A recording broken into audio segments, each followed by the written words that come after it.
Boa noite. Boa noite. O governo do estado vai fazer nova licitação para dar continuidade às obras da linha amarela do metrô. Professores da rede estadual de São Paulo decidem manter greve. Dilma fala em cortes no orçamento e afirma que com ajuste fiscal o Brasil sairá logo da crise. Terroristas atacam 2 mesquitas no Iêmen e matam 142 pessoas. E você vai ver as belas imagens do eclipse solar.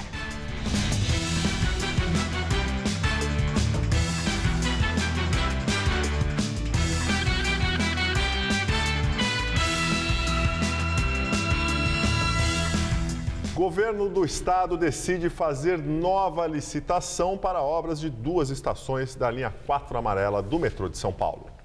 O processo licitatório deve começar em junho. O vencedor ficará responsável por terminar as estações Morumbi e Vila Sônia na zona sul da capital. O consórcio espanhol Isolux Corsan Corvian, que estava à frente da construção da linha, paralisou as atividades por falta de verba. No mês passado, o Jornal da Gazeta flagrou obras paradas, trabalhadores de braços cruzados e materiais expostos ao tempo. Alguns operários admitiram à nossa reportagem que batiam o cartão na entrada e na saída, mas não trabalhavam por orientação da própria construtora, que também havia retirado máquinas dos canteiros. O governo do estado deu um prazo para que o consórcio retomasse as obras neste trecho, o que não aconteceu. Então, um acordo para uma nova licitação foi costurado com o Banco Mundial, financiador da obra. O valor a ser investido nas 2 estações é de 500 milhões de reais. Agora, a estação Morumbi tem entrega marcada para o final de 2017 e a Vila Sônia para 2018. Já o primeiro trecho de obras da linha 4 amarela, que compreende as estações Higienópolis, Mackenzie, Oscar Freire e o pátio da Vila Sônia, já está 60% concluído e será finalizado pelo próprio consórcio Isolux Corsan Corvian até o primeiro semestre do ano que vem. Em assembleia, professores da rede estadual de São Paulo decidiram manter a greve da categoria. Os professores da rede estadual de ensino decidiram continuar em greve, que começou na semana passada. Segundo a Polícia Militar, 1.500 pessoas participaram da assembleia no MASP na tarde desta sexta-feira. De acordo com a APUESP, o Sindicato dos Professores, foram 5.000 pessoas. Após tomada a decisão, a categoria resolveu sair encaminhada até o centro de São Paulo, na Praça da República, para protestar em frente à Secretaria Estadual da Educação. Eles chegaram a falar em 40.000 pessoas. A principal reivindicação, reajuste salarial de 75%, uma equiparação a outras funções de nível superior. De acordo com o governo do estado, nos últimos 4 anos, foram feitos reajustes de até 45% para a categoria. Outro ato público, na tarde desta sexta-feira, na Avenida Paulista, foi a luta pela água de movimentos sociais que cobram ações do governo do estado para o abastecimento em tempos de seca. Polícia prende jovem acusado de ser o chefe de uma quadrilha que roubava relógios Rolex e roupas de grife. Os crimes renderam mais de 2 milhões de reais. Flávio Gonçalves, de 24 anos, foi preso em Taboão da Serra, na Grande São Paulo. Com ele foi apreendida uma identidade falsa com o nome de Marcelo, usada para despistar a polícia. O jovem era o líder de uma quadrilha conhecida como a Gangue do Rolex. Além de relógios de luxo, o alvo eram roupas da grife Lacoste. Nas redes sociais, o criminoso aparentava levar uma vida confortável. Ele já era procurado pela polícia do Rio de Janeiro. Entre as vítimas da gangue estão personalidades, como o ex-técnico da seleção brasileira, Zagallo, o técnico do Flamengo, Vanderlei Luxemburgo, e a atriz Isis Valverde. Os relógios da marca Rolex são muito visados. Alguns modelos vendidos no Brasil podem chegar a 100 mil reais. A estimativa é que até agora os itens levados pelos criminosos tenham rendido 2 milhões de reais ao grupo. A quadrilha agia basicamente com 4 ou 5 pessoas. Eles vão com uma motocicleta com 2 pessoas e vai um carro de apoio. Esse carro de apoio levaria armas. Segundo a polícia, Flávio comandava de São Paulo a ação de outros bandidos em Minas Gerais e no Rio de Janeiro e até fornecia veículos e armas para os comparsas desses estados. Além dele, outras 8 pessoas já haviam sido presas, mas a suspeita é que a quadrilha seja muito maior e contava inclusive com pessoas específicas para localizar possíveis vítimas. As pessoas saíam de restaurantes, eram abordadas, saíam de shopping center, eram abordadas. Eles provavelmente tinha alguém que ficava observando e indicavam para eles essa pessoa e eles iam lá e roubavam. São Paulo tem a 3ª morte por dengue confirmada. A informação foi divulgada hoje pela Secretaria Estadual da Saúde. Segundo a pasta, a vítima era um homem de 35 anos, morador do bairro Pedreira, que fica na zona sul da capital paulista. Neste ano, outras 2 pessoas foram vitimadas pela dengue. Uma mulher de 84 anos que vivia na Brasilândia e um menino de apenas 11 anos que morava no Jardim Ângela. De janeiro até agora, São Paulo tem registrados 1.833 casos de dengue. O número é 3 vezes maior que o contabilizado no mesmo período do ano passado. Hoje foi mais um dia de temporais aqui na capital paulista. E segundo os meteorologistas, o fim de semana também tem grandes chances de chuvas fortes. E já é outono. A estação começou oficialmente às 7h45 da noite, ainda com características de verão. Vamos aos detalhes da previsão para o primeiro final de semana da nova estação, com Mariana Armentano. Em todo o estado de São Paulo, o outono começa com pancadas de chuva. A frente fria que avança pelo sul do país, somada a um sistema de baixa pressão que está no oceano, reforça a nebulosidade sobre todas as regiões paulistas. Por isso, o sábado promete ser de tempo abafado e temporais isolados por todo o estado, inclusive aqui na capital e nas regiões dos mananciais. Vamos ver as temperaturas? Em Ubatuba, no litoral norte, mesmo com as chuvas, a máxima chega aos 30 graus durante a tarde. Na cidade de Franca, no norte do estado, mínima de 18 e máxima de 27. E aqui na capital, mínima de 19 e máxima prevista de 29 graus. Com o tempo abafado, há possibilidade de chuvas fortes entre a tarde e a noite. E eu já adianto que o domingo será bem diferente aqui na capital. O dia promete ser friozinho, com chuvas a qualquer hora do dia. Jornalista, ator, autor, diretor e dramaturgo, aos 68 anos, Oswaldo Mendes tem muita história para contar. Ele começou a vida profissional recusando o emprego de escriturário num banco para entrar pelas redações e palcos. Por tudo isso, Oswaldo Mendes é um personagem cara de São Paulo.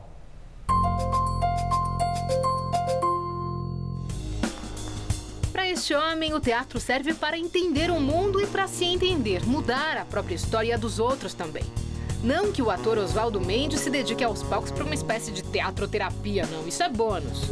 Mas a certeza de buscar sentido e prazer na vida fez com que ele escolhesse o caminho mais cheio de pedras pela frente.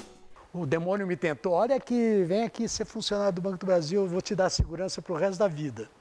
Eu falei assim, não quero. Desde a negativa para o cargo de escriturário lá no banco, Oswaldo se desdobra em realizações. Em cena, começou no Teatro Arena, com peças voltadas a temas políticos e sociais. Ele integra o núcleo Arte e Ciência. Desse grupo, o espetáculo Insubmissas, sobre desafios de cientistas mulheres, que está em cartaz justamente no Teatro Arena, em São Paulo. O texto é do próprio Oswaldo. Sem contar as quase 40 peças que dirigiu, os livros que escreveu, como a biografia de Plínio Marcos, que lhe rendeu os prêmios Jabuti e a PCA em 2010, Oswaldo, em paralelo, encontrou tempo e energia para fazer carreira na imprensa. O segredo é o seguinte, é a vida que interessa a gente. Onde é que está a vida agora? De repente está na escrita de uma peça. Então é na escrita da peça que eu tenho que me entregar. Onde que está a vida agora? Um período de ócio, é o ócio que eu vou me entregar. Jornalista, dramaturgo, diretor, autor, na trajetória de Oswaldo Mendes, tem uma série de trabalhos de destaque em todas as áreas, mas em comum o pano de fundo, a cidade de São Paulo. Isso porque lá em 1969, um certo jovem cheio de sonhos resolveu trocar Marília, no interior, por palcos mais ousados e muitos desafios na capital. Aos 68 anos de idade, Oswaldo é daqueles matutos. Satisfeito com o que fez, tranquilo com o que virá. E cada história para contar, como a do espetáculo que dirigiu de César Camargo Mariano em 1977. Quando o César falou assim, não, vamos dirigir, ela falou assim, César, mas é um espetáculo instrumental. E eu, tudo bem, eu tenho até um ouvido musical, mas se passar um dó maior aqui na minha frente, eu não sei, não vou reconhecer, nem se a Elis topar ser minha assistente, para poder falar assim, Oswaldo, ó, cuidado naquele momento ali, tá tendo uma coisa estranha ali, né? E a Elis estava grávida da Rita, não podia, então, mas ser minha assistente ela podia. Então a Elis foi minha assistente nesse espetáculo que era um pouco um tributo a São Paulo. A qual espectadores, vocês, atores, devem servir? Eu sugiro os descontentes. Presidente Dilma Rousseff fala em cortes significativos no orçamento e afirma que, com o ajuste fiscal, o país sairá da crise no curto prazo. Dilma participou da cerimônia de início da colheita de arroz em Eldorado do Sul, região metropolitana de Porto Alegre. E inaugurou uma unidade de secagem e armazenagem num assentamento do MST. A presidente destacou que as dificuldades econômicas são temporárias e que, se o Congresso Nacional aprovar o ajuste fiscal proposto pelo governo, o país logo sairá da crise. Nós juntos, aprovando o ajuste, saímos disso no curto prazo. Por isso que é importante aprovar os ajustes. Sabe por quê? Ajustar é da vida, todo mundo faz isso. Nós não estamos ajustando porque gostamos de ajustar. Estamos ajustando porque o país tem de continuar crescendo, gerando emprego e fazendo políticas sociais. Dilma voltou a defender o diálogo com todos em defesa da política econômica. Nós queremos diálogo, muito diálogo. Nós queremos sugestões, nós queremos que vocês digam para nós o que está dando certo e o que não está dando certo. Por quê? Porque só assim que se aperfeiçoa. Em entrevista no final da cerimônia, Dilma falou sobre cortes significativos no orçamento da União. É exemplo do que fez todos os governos que já tinham seus orçamentos aprovados, nós vamos fazer o contingenciamento do nosso, que será significativo. Não vai ser um pequeno contingenciamento. E agora o comentário de Josias de Souza, direto de Brasília. O relógio dos ministros da equipe econômica do governo, os ponteiros viraram espadas. O passar do tempo dói para o ministro Joaquim Levy e os seus companheiros de equipe econômica. Está acontecendo o seguinte: o governo desligou as suas caldeiras, fechou os cofres do BNDES e do Tesouro e adiou os pagamentos. Agora prepara um corte monumental no orçamento da União, que acabou de ser aprovado com atraso pelo Congresso Nacional. O problema é que, para dimensionar esses cortes, o governo precisa saber como vão sair do Congresso as medidas que ele já enviou, medidas de ajuste fiscal, e que dependem da aprovação dos congressistas. São medidas amargas, desde a limitação na concessão de benefícios trabalhistas até a elevação de tributo sobre a folha de salário. Já está claro que essas medidas não vão sair do Congresso como foram enviadas pelo governo, elas sofrerão abrandamentos. E o governo precisa saber o tamanho da concessão que vai ter que fazer no Congresso para dimensionar os cortes no orçamento da União. Maiores as concessões, maiores os cortes no orçamento. Aí entra a crise política. O próprio ministro da Fazenda, Joaquim Levy, tem feito às vezes de articulador político, na falta de um articulador de verdade. Ele mesmo tem ido ao Congresso, conversado com os presidentes da Câmara e do Senado, almoça e janta com as bancadas dos partidos governistas, tentando apressar a aprovação das medidas. É grande a impaciência da equipe econômica do governo. O que se alega é que, quanto mais demorar a decisão do Congresso, mais lenta será a reativação das caldeiras da economia brasileira. O ministro Joaquim Levy cuida dos minutos, mas no Congresso o tempo passa, perdido, desperdiçado por uma crise que parece não ter fim. Boa noite. Foi lançado hoje em São Paulo o material didático Respeitar é Preciso. Ele será usado na educação em direitos humanos pelas escolas municipais. O projeto é do Instituto Vladimir Herzog. Foi um comportamento diferente da filha que chamou a atenção de Cristiane. Ela foi para a escola, cabelinho solto como sempre, e voltou, encontrei ela com uma carinha triste, me pedindo para prender o cabelo que estava feio. Nunca ouvi ela falar isso. Aí ela me contou que ela estava brincando com os amiguinhos e a professora pediu para prender o cabelo, que parecia cabelo de espantalho. A menina, na época, tinha 7 anos. Indignada com a situação, ela procurou a Delegacia de Crimes Raciais e fez a denúncia. O caso está sendo analisado pela Justiça. Um projeto desenvolvido pelo Instituto Vladimir Herzog e as Secretarias Municipais de Educação e dos Direitos Humanos e Cidadania, lançado hoje em São Paulo, chama a atenção para casos polêmicos como o racismo nas escolas. São 5 livros que abordam temas como democracia, igualdade e discriminação, respeito e humilhação. O projeto Respeitar é Preciso tem como embasamento uma resolução do Ministério da Educação que estabelece diretrizes curriculares para a educação em direitos humanos. O material pedagógico será usado por professores nos ensinos infantil e fundamental das escolas públicas municipais. Portanto, são as crianças o principal foco deste trabalho de conscientização. Infelizmente, a gente vive numa sociedade que tem uma dificuldade muito grande de lidar com o diferente. Em vez de tentar entender, entra num processo de defesa e você rejeita esse diferente. O material faz parte das homenagens ao jornalista Vladimir Herzog, morto há 40 anos durante a ditadura militar.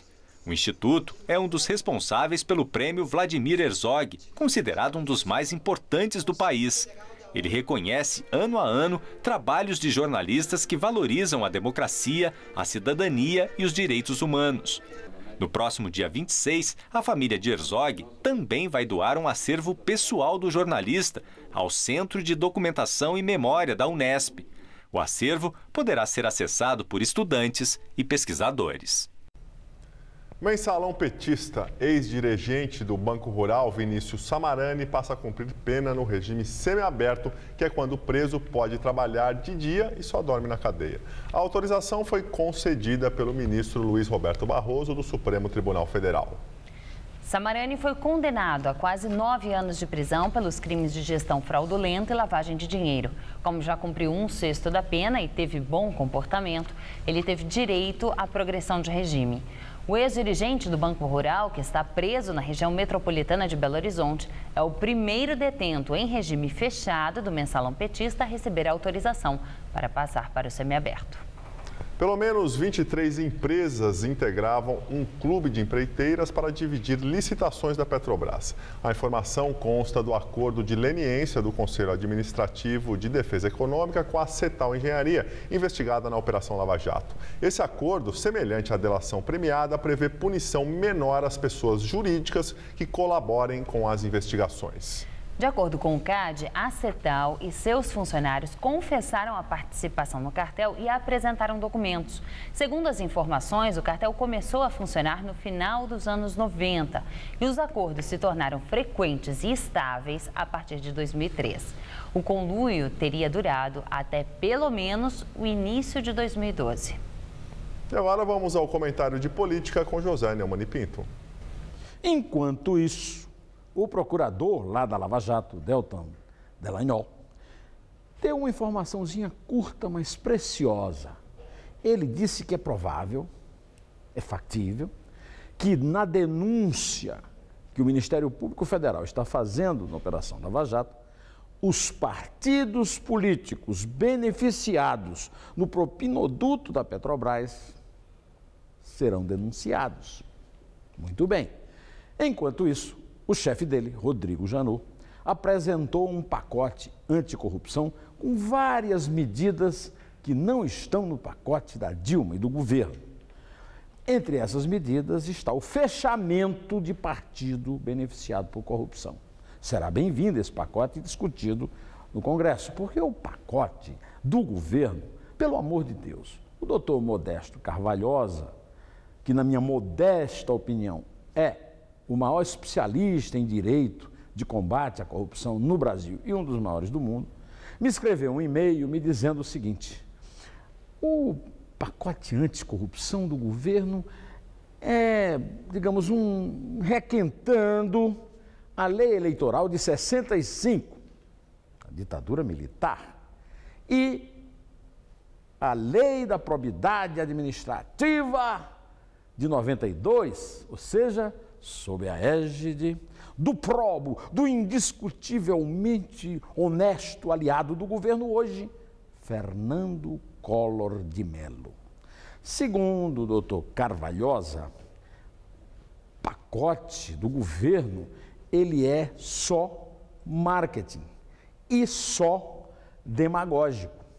É por isso que eu aqui, não estou querendo me meter, não vou votar lá no Congresso, mas eu aqui aconselharia que se prestasse mais atenção no pacote de quem realmente entende e de quem realmente está mexendo com o assunto, que é o Ministério Público Federal. O Ministério Público Federal é que tem, junto com a Polícia Federal e o juiz Sérgio Moro, nos propiciado a alegria de ver gente punida num roubo enorme que é o roubo na Petrobras.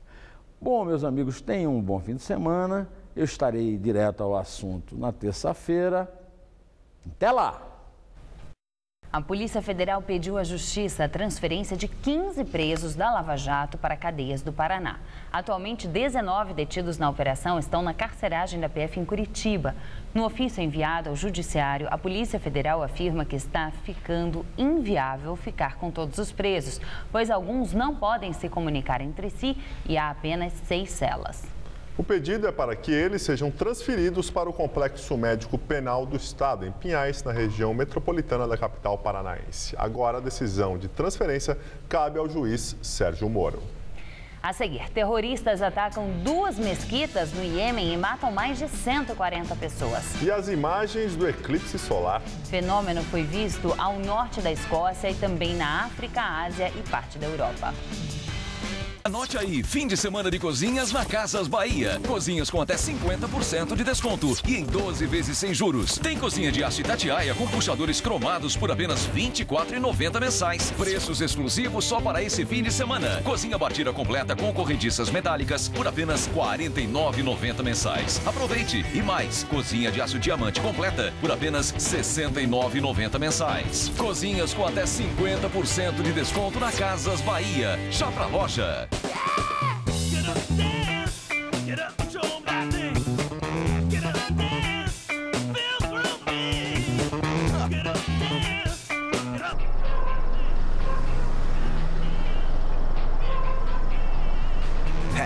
Soul & Blues contagiam você em qualquer lugar. Stevie Wonder, James Brown, B.B. King e muitos outros estão na coleção Folha Soul & Blues. Todo domingo, um livro CD por R$ 17,90 cada. Na compra do primeiro, grátis o segundo. Colecione. Se você quer estudar jornalismo, relações públicas, publicidade e propaganda ou rádio, TV e internet, a Faculdade Casper Libero é o seu lugar. Quer conhecer? Eu te levo! Aqui a gente aprende na sala de aula e também em laboratórios de rádio, fotografia, edição de imagens e estúdios de TV. Você também pode colaborar em revistas, sites, programas de TV e rádio laboratoriais. E tem oportunidade de estágio dentro da Fundação Casper Libero. São mais de 60 anos de tradição numa localização incrível. Faculdade Casper Libero, formando os melhores profissionais da comunicação. Quer saber mais? Acesse nosso site. 10 anos de histórias, sabores, conteúdo, melodias, bem-estar, alegria. Não é todo dia que o Todo Seu faz 10 anos. E é claro que eu te convido a curtir esta festa maravilhosa comigo. Então, save the date.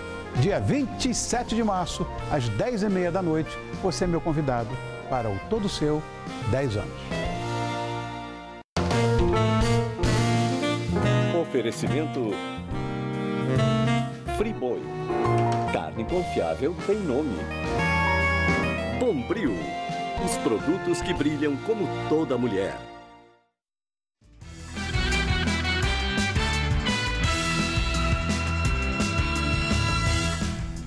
Dólar fecha a semana em queda e termina sexta-feira cotado a R$ 3,23. No entanto, a moeda americana acumula alta no ano de 21%.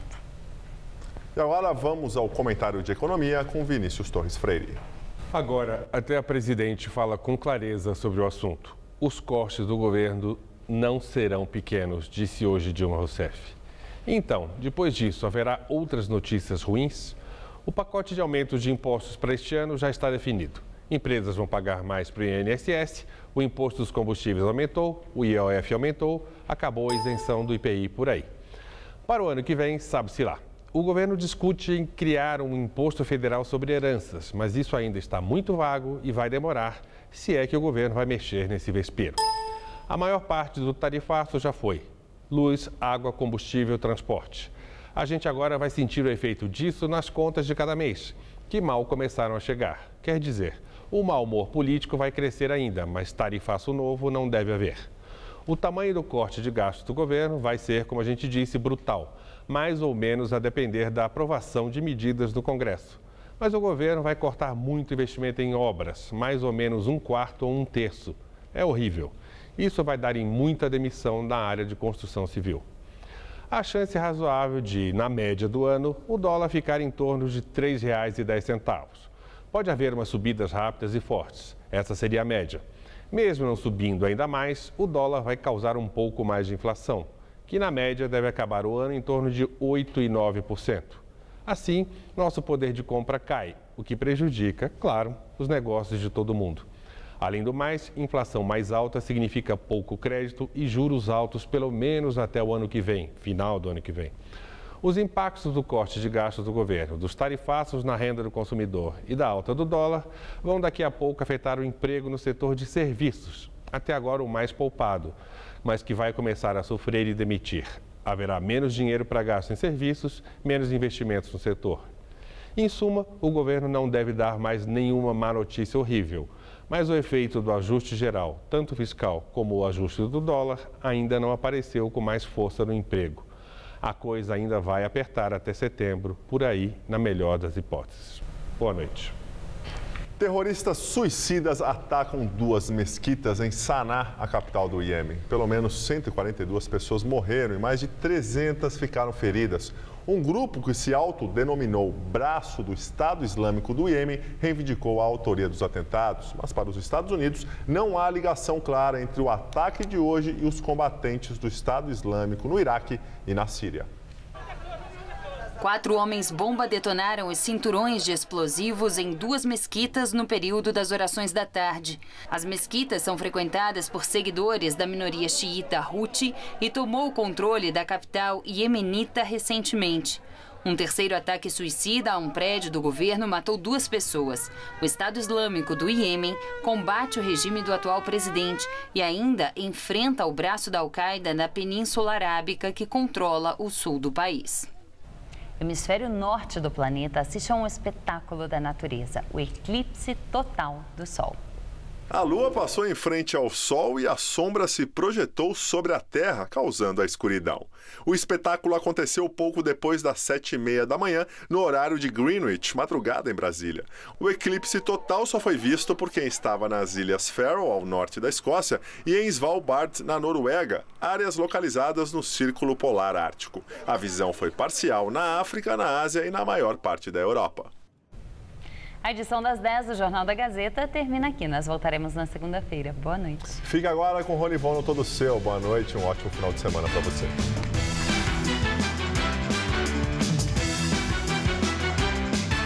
O cantor Tiago Petit se apresenta logo mais 11h30 da noite no Ouça. Assista agora Todo Seu.